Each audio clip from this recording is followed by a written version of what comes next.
The Lake Albert Bush Fire Brigade was one of the first couple to start up across the state. We have around 80 odd members at the Lake Albert Brigade.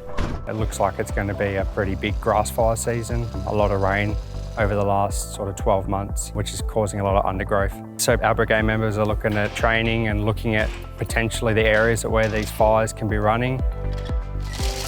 The Transgrid grant is replacing our existing solar system that's at our Gelston Park station. This system will help charge the new truck that we've recently got, and it will also power a network that we have over there. So during fires, the public can come up and connect to the network and get phone reception because there's no normal phone reception there. These grants are just amazing to help us out.